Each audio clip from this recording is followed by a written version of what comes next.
Santos do Fundão! Fala, Santidade! Seja muito bem-vindo ao nosso primeiro episódio. Nós que estamos orgulhosos de estar aqui, né, gravando esse primeiro programa. Eu sou Marcos Júnior e Santidade não tem atalho. Bem-vindos ao Santos do Fundão. Eu sou a Tati Boni, Tati Tatiane, Boni de Bonitona. Vocês não podem apreciar aí que é só o áudio, mas eu sou bonitona mesmo. E vamos lá, a medida do amor é amar sem medidas. Santo Agostinho. Eu sou Cris Dias, a minha frase é sede santo como eu sou santo. Eu queria que Jesus tivesse falado sede Palmeiras como eu sou Palmeiras, mas como ele não falou, ele falou sede santo, então sejamos todos santos.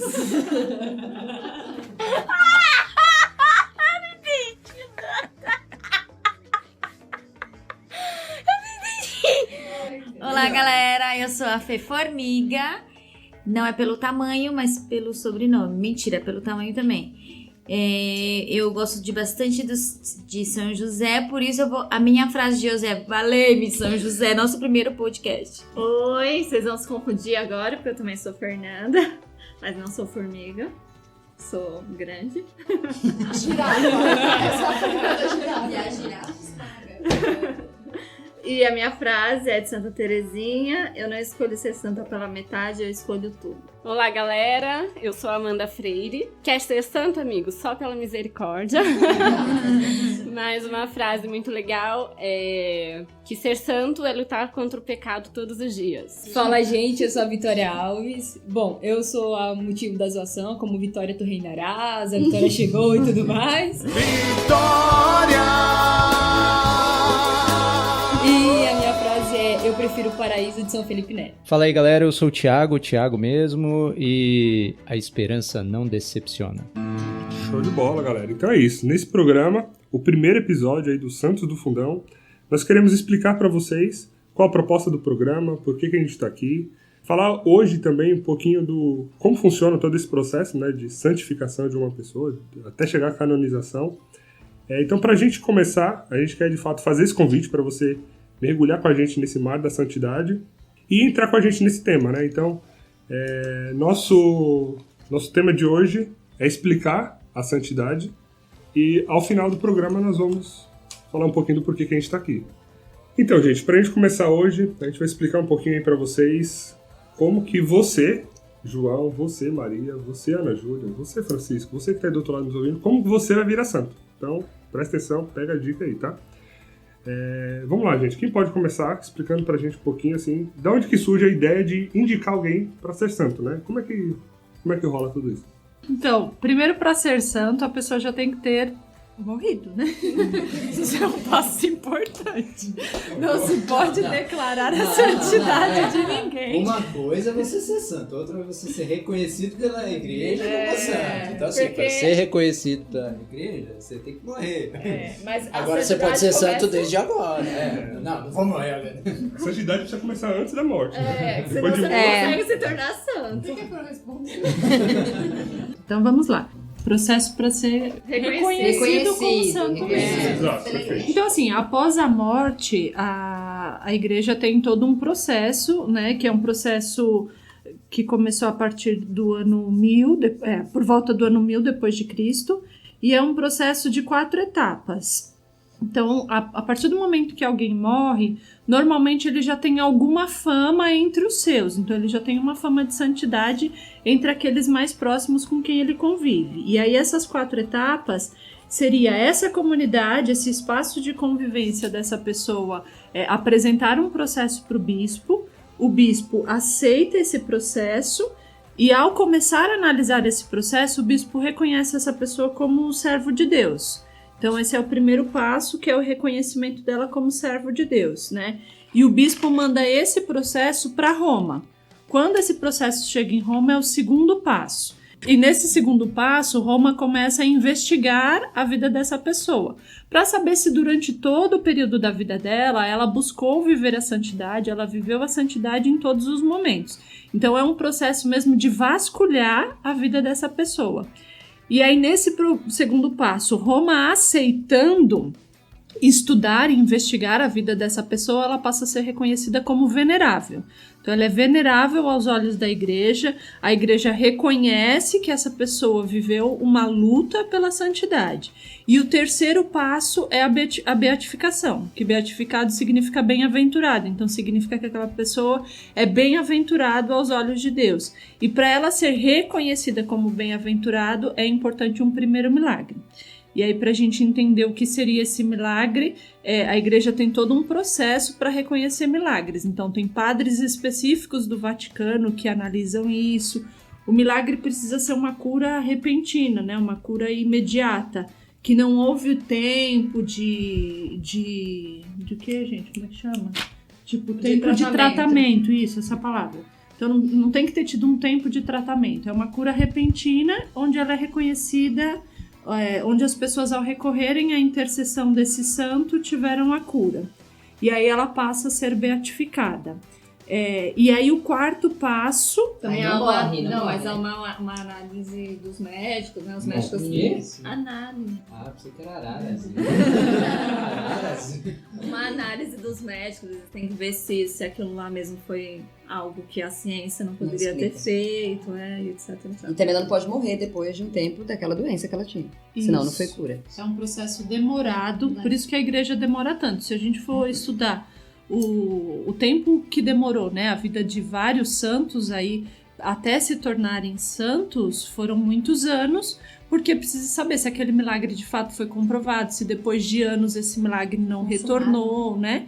Então, a igreja é muito séria quando ela decide canonizar alguém. E acho que isso é interessante a gente saber, porque não é para se tornar santo assim de qualquer forma, né? Existe todo um processo. E aí, por fim, o quarto passo seria o segundo milagre ou mais. Então, a partir do segundo milagre comprovado nesses mesmos critérios, a igreja já pode declarar essa pessoa como santa. E quando ela se torna santa, ela se torna um modelo de santidade para toda a igreja universal, né? Para toda a igreja católica, ela passa a ser para o mundo inteiro esse modelo de santidade. Porque quando ela é beata, ela só é reconhecida pela nação dela, né? Pelo país. Na verdade, nem todas as pessoas conhecem ela, igual quando ela se torna santa. Né? Só por um grupo restrito. Um grupo restrito. Isso, porque ela ainda não tem uma fama. Será? Mas o Papa João Paulo II... Não, aí processo de depende. beatificação. Ele era papa, ele era já uma pessoa diferenciada. Já era top. Mas há tantos beatos por aí que a gente nem imagina. Mas você já tem, acho que, uma própria distinção a partir da própria cerimônia, da celebração de beatificação e de canonização. É distinto, né? Porque a beatificação geralmente ocorre para um grupo mais próximo. Pode ser um grupo grande, tá? Não estou falando que tem que ser pequeno, pode ser lá 10 mil pessoas, mas geralmente é uma coisa talvez um pouco menor, digamos assim. A canonização já acontece na Praça de São Pedro, é o próprio Papa que está lá e tudo mais. Então acho que tem essa diferença, talvez por isso também alcance também um pouco diferente. Declaramos e definimos como santos os beatos e inscrevemos-los no catálogo dos santos, estabelecendo que em toda a igreja sejam devotamente honrados entre os santos, em nome do Pai, e do Filho, e do Espírito Santo.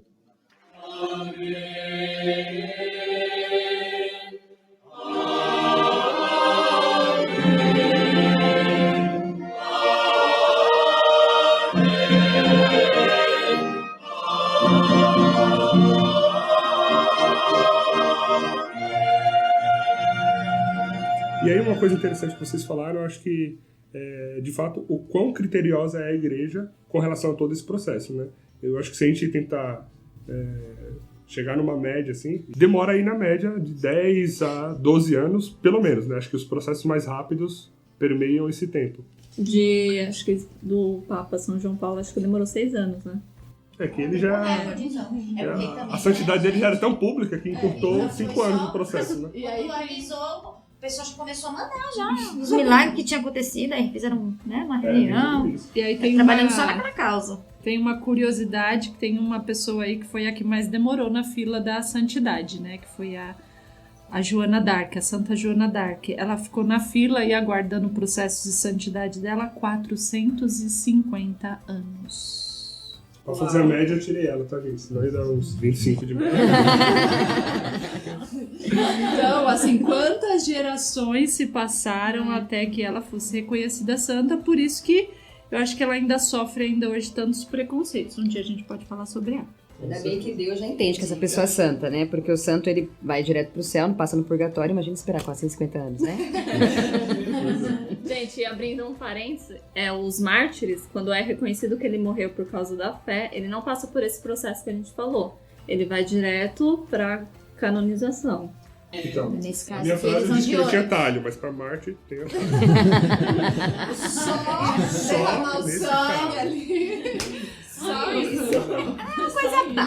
E uma curiosidade, a igreja tem hoje reconhecido cerca de 30 mil santos canonizados, pensando que, sem contar, né, os beatos, os bem-aventurados, os outros aí, então tem 30 mil santos no céu que nós podemos pedir a intercessão, e esses 30 mil também foi a partir do momento que a igreja começou a catalogar esses santos, porque logo quando Jesus veio, a partir do momento, logo que, né, Jesus veio, ressuscitou, ainda não tinha todo esse processo que nós discutimos hoje. Esse processo veio no decorrer dos anos aí da igreja. Show de bola, gente. E dando continuidade, pensando em toda essa investigação rigorosa que a igreja faz, vocês conseguem trazer alguns exemplos do que a igreja busca, o que a igreja investiga? Qual é o objetivo dessa investigação? Na atualidade, acho que ela é buscar o Facebook. O que você posta no Face, gente, olha. LinkedIn, com certeza. É engraçado que o pessoal tem medo do que o recrutador, né, de emprego vai achar no Facebook dele, mas será que ele tem medo também do que a igreja vai achar no Facebook para reconhecer ele? Né? Então, a primeira dica de hoje, ou entre outras dicas, fique esperto com o que você posta, hein, gente? Mas não adianta não postar também e fazer, né, gente? Porque Deus tá vendo. Fica a dica. Mas vocês conseguem dar alguns exemplos do que a igreja busca entender, o que ela investiga de fato? Bom, o que eu acho que a igreja... O que eu acho não, né? O que a igreja busca é as virtudes que essa pessoa teve sobre a vida. Então, um dos grandes fatos, assim, pra gente observar é que todos os santos que a gente conhece, eles não foram reconhecidos santos só por um momento que eles viveram. Isso me marca muito na história deles. Então, não é um fato isolado que fez com que aquela pessoa fosse santa, mas a vida dela, né? O processo desde da formação dela, da chegada dela numa família, o crescimento, o desenvolvimento dela, como ela vivia naquele contexto familiar, como ela superou as dificuldades da vida. Então, isso, né, se resume a um ensinamento de Jesus por nós, que é amar a Deus sobre todas as coisas. Então, nesse processo de santificação, a igreja busca na história de cada um, por isso que vasculha a vida da pessoa, para saber se essa pessoa, em todo momento da vida dela, ela soube amar a Deus sobre todas as coisas. E não fez nada que feriu a doutrina da igreja. Exatamente. E aí acho que vale enfatizar que a pessoa, ninguém nasce, tipo, essa pessoa nasceu hoje, ela é um santo, tipo... Não tem um exame ninguém que nasce fosse... com essa coisa, essa pessoa quando morrer ela vai ser santa, não. Você que escolhe e vive isso e adota isso na sua vida. Então qualquer um que nasceu hoje, ontem, sei lá, pode se tornar um santo. Basta querer e viver e seguir. É uma decisão, né? Tá naquele chamado, né? Mais do que famoso, né? Ser de santos como o vosso pai é santo. Eu falei essa frase. Isso aí, você falou assim. Então o chamado já tá aí, né? O Cristo já fez o chamado, olha, sede santos. Agora, cara, se você vai aceitar ou não, aí é outra história. Mas o chamado foi feito e para todos, indiscriminadamente. Só queria reforçar essa questão do chamado, porque entra nessa resposta, né? O chamado, ele é para todos, né? O próprio catecismo já nos ensina que todo batizado é chamado a ser santo. Então, todos nós somos batizados, quem não é tem que se batizar, mas todo batizado é chamado a ser santo. Então, isso já está enraizado em nós e acho que a gente vive hoje um tempo em que nós estamos descobrindo santos do nosso dia a dia, santos que vivem uma vida como nós e que sai um pouco daquela ideia nossa, muitas vezes, de que santo é só aquele que viveu dentro de um convento, é só um religioso, só uma religiosa. Acho que já aproveitando o ensejo, o Papa Francisco publicou recentemente uma exortação que ela chama Alegrai-vos, né, e Exultai-vos, que tem a ver com o título das bem-aventuranças do Evangelho de Mateus.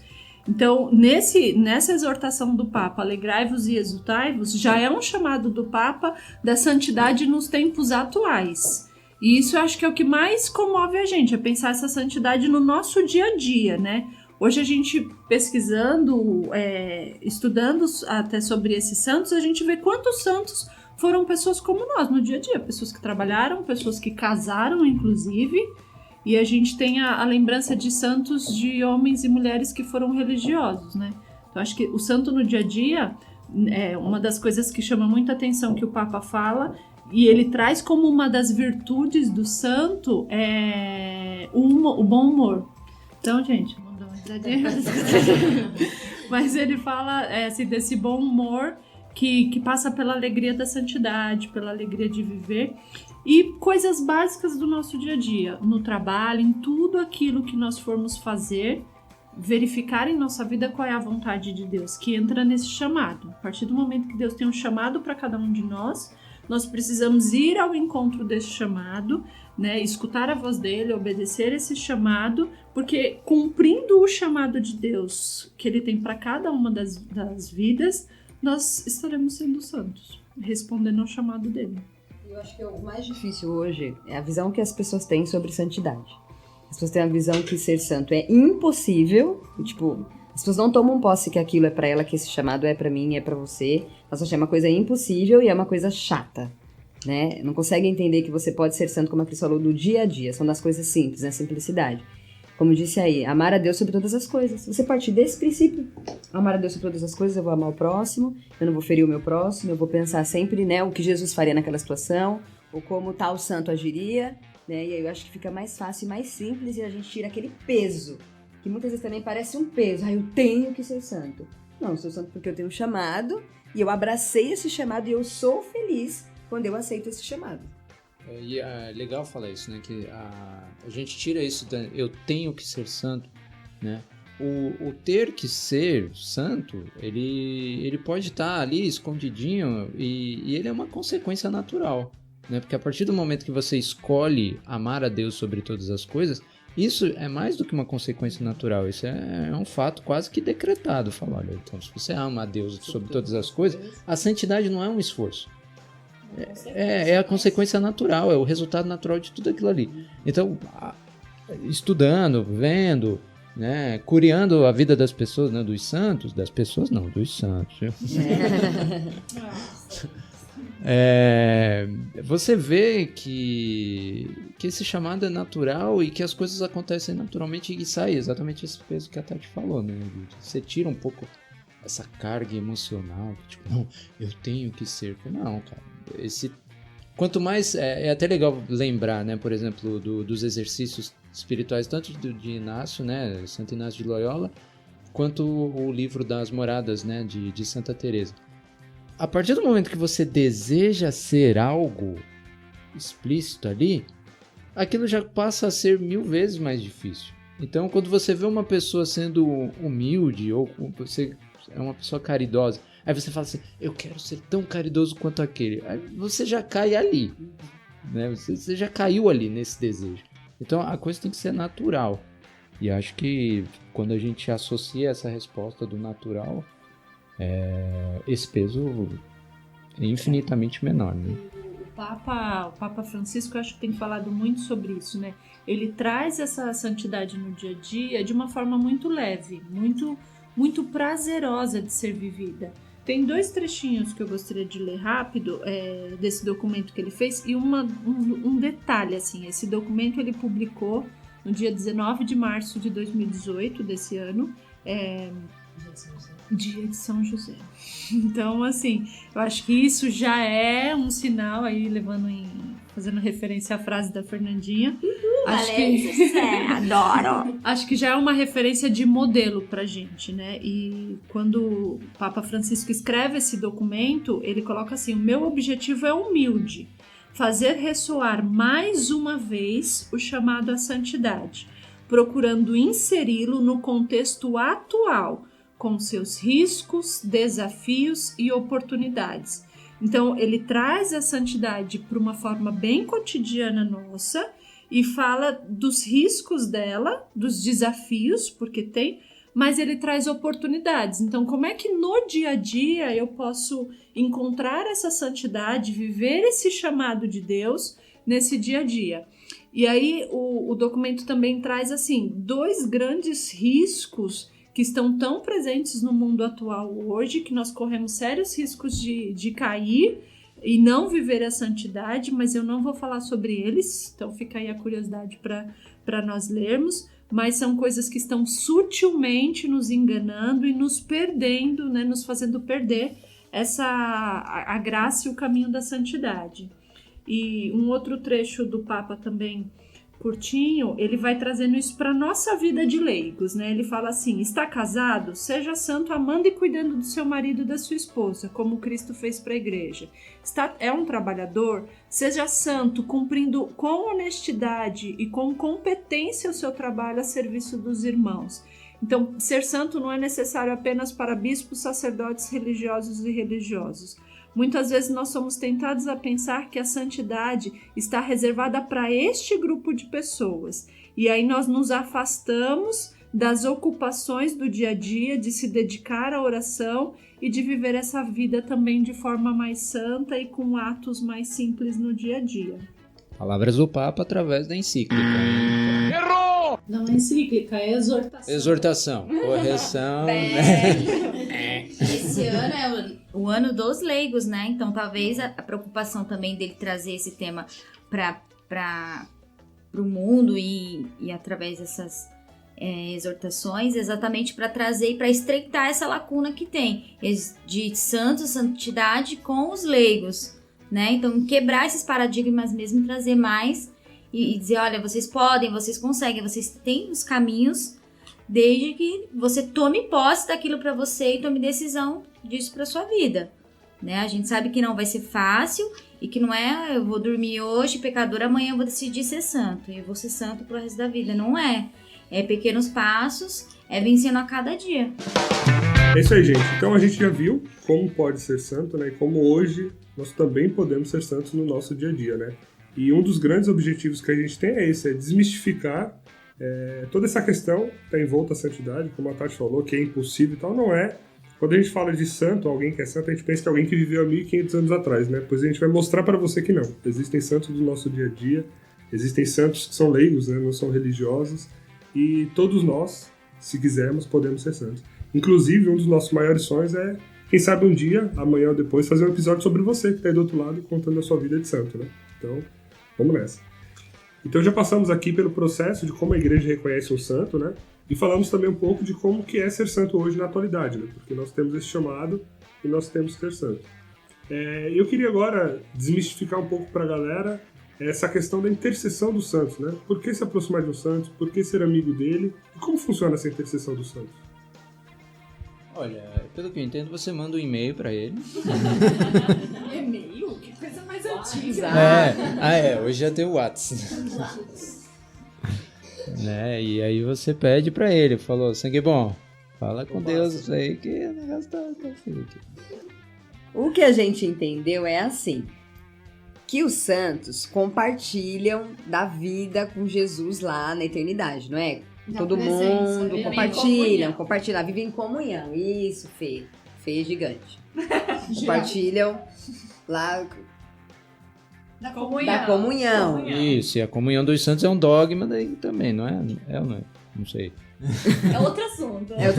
Para outro dia. Então, não é assim que os santos são os mediadores. Mediador, de fato, é só Jesus Cristo, ok, galera? Ok. Me corrija se eu estiver errada do que eu entendi aqui. Professora. O mediador é só Jesus Cristo. Mas, hoje em dia, vocês não têm os amigos aqui na Terra que vocês pedem oração. Por exemplo, a mãe tá doente. Aí você manda uma mensagem lá no grupo, rezem pela minha mãe que está doente. Não tem isso? Não existe isso? A gente não pede para essas pessoas orarem por nós? Sim, Então. professora. No céu, a gente também conta com a intercessão dessas pessoas. Que tipo assim, elas estão mais preparadas para interceder por nós, porque elas já estão lá, já são santas, já passaram por todo o processo, já têm os méritos, então elas têm aí essa maior competência de interceder por nós. Com Jesus, entendeu? A comunicação chega mais rápido do que a nossa aqui até o céu. Ela já tá ali lado a lado. Resumindo, é isso, vocês entendem. Se vocês não entenderem, também pode ler, tá, gente? Tá no Catecismo 956, tem preguiça não, viu? 956 no Catecismo, joga no Google que vai vir várias coisas, mas procura uma fonte segura. Inclusive, quem quiser na Bíblia, 1 Timóteo, capítulo 2, lá fala também quem é o mediador, como funcionam essas orações, enfim, tudo mais. Vamos deixar claro que nós não dissemos que os santos são mediadores. Mediador, só Jesus. Mas eles compartilham da presença do Senhor lá. Agora eu quero falar da atualidade também, porque nós comungamos, Jesus está em nós estamos em Jesus. Tem hora que a gente está tão na santidade, sem falsa hipocrisia, sem falsa modéstia, que a gente não sabe onde começa Jesus, onde termina a gente. E a gente também intercede pelas pessoas. É dessa comunhão que nós estamos falando, tá? Então, peça a ajuda do Santo Sim, peça a intercessão do Santo Sim. Eu sou super devota de São José e nem vou começar a contar aqui as inúmeras graças que eu já alcancei. Só pra, né, que nem falou da carta de Timóteo, aí tá bem explícito, né? Fala lá, ó, antes de tudo, recomendo que façam pedidos, orações, súplicas e ações de graças em favor de todos. Todos. Então, Paulo a Timóteo já falava, olha, rezem uns pelos outros, né? Vivam em comunidade, vivam juntinhos, amem-se, né? E aí vocês chegarão à plenitude da vida. Tanto que ele fala também, né? A fim de que levemos uma vida calma e serena, com toda piedade e dignidade. Isso é bom e agradável diante de Deus, nosso Salvador. Sim, até mesmo porque a santidade não é uma coisa assim, eu sou santa por mérito meu. A santidade é uma Graça. Uma graça de Deus. Então, a santidade, ela não é um esforço exclusivamente nosso, um mérito nosso, nós decidimos ser santos. É uma decisão, sim, mas ela é graça de Deus dada a todos nós. Por isso que, pelo batismo, todos nós somos chamados a ser santos. Agora eu quero falar uma coisinha também, desse negócio da comunidade que você falou, Thiago. Lá naquele item 1, no 2, que vai ver lá suas virtudes, vai vasculhar a sua vida, ver tudo que você fez, né? Não, é no 1 que vai ver da comunidade? Que é a comunidade que vai falar? Isso, o primeiro passo é o que a comunidade... O primeiro passo da comunidade. Como é, meu filho, que você quer ser reconhecido como santo se você foi uma pessoa... Que viveu só. Que viveu sozinho, né? Não teve a vida em comunidade.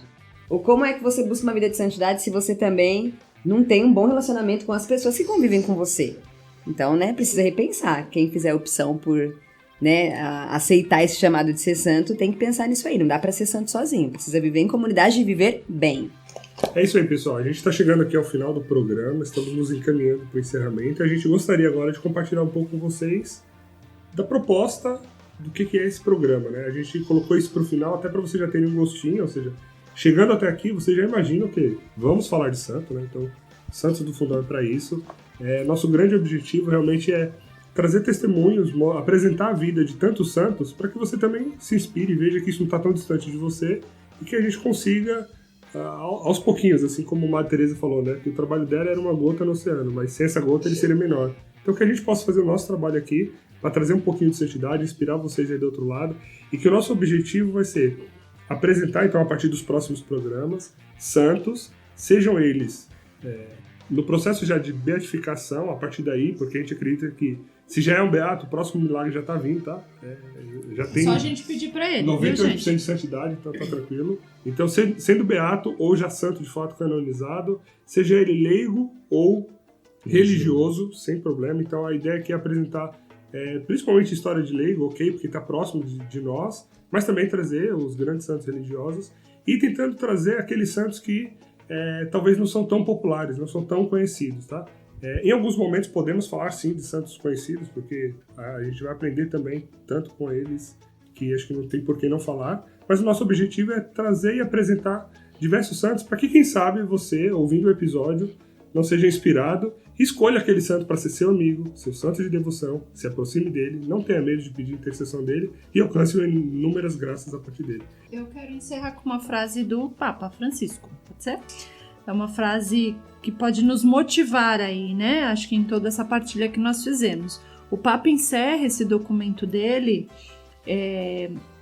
Alegremos e Exultemos, com a seguinte frase: espero que toda a Igreja se dedique a promover o desejo de santidade. Peçamos ao Espírito Santo que infunda em nós o desejo intenso de ser santos, para a maior glória de Deus, e nos animemos uns aos outros nesse propósito. Assim, compartilharemos uma felicidade que o mundo não poderá tirar-nos. Pessoal, então é isso, chegamos ao fim do nosso episódio de hoje. Eu quero convidar vocês a acompanhar os nossos contatos que vão estar no post desse episódio, então curta a nossa página, siga-nos no Instagram, pode mandar e-mail com dicas, sugestões, dicas de santos do fundão. Caso você queira agregar com tudo isso que a gente falou aqui, pode comentar no post, manda também essa informação, que pra gente vai ser um enorme prazer ter você participando de tudo isso, beleza? E lembre-se que a vida de santidade é só pela misericórdia.